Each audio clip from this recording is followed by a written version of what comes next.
Thogora wa uthondeki na wendia wa njohi waya kwambatira angikorwo bunge ni kuhitukia mendekithia ma watho uria uragathikira kambuni cia uthondeki na wendia wa njohi nyongerera ya magoti ma kuramata giko. Regulations proposed to impose fees. Kuringana na kiama kia ene kambuni cia uthondeki na wendia wa njohi, watho uyu wendekithitie kugathikira ciringi 150 hari o kindu kiria kambuni ici iraingiria guku bururi-ini ni undu wa mahuthiro ma uthondeki wa njohi.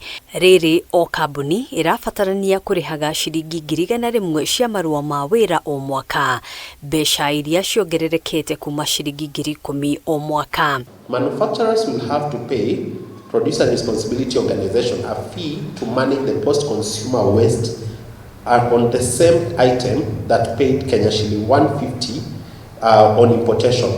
This amounts to double taxation. The ambiguity in the definition of an item. For us, we sell to our distributors in cases. So is the 150 referring to a case? Is it referring to a bottle? And then if it's a bottle, is it a 250 ml bottle or is it a 1 liter? Because it's ambiguous. We are now saying 150 per item. So what is the item?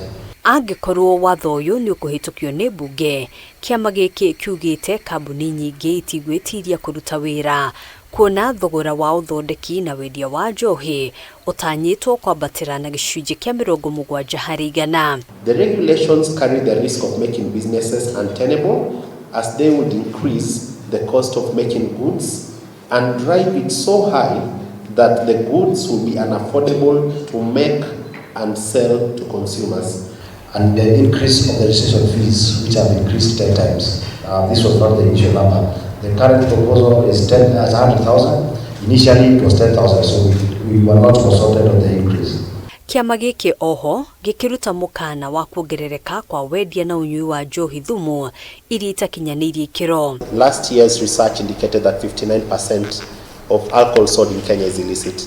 So, for example, to say out of the 10 bottles, it's only 4 that are actually more towards legitimate and 6 are actually unfortunately illicit. Kuhitukira tafarira ngurani ene kambuni ici maugite ni makoretwo makihota kuramata giko kiria kiumanite na njohi iria marendia, makiuga mitaratara iria marahuthira irabatara o kugacirithio handu ha kumagathikira magoti ma iguru. We already have schemes that are working.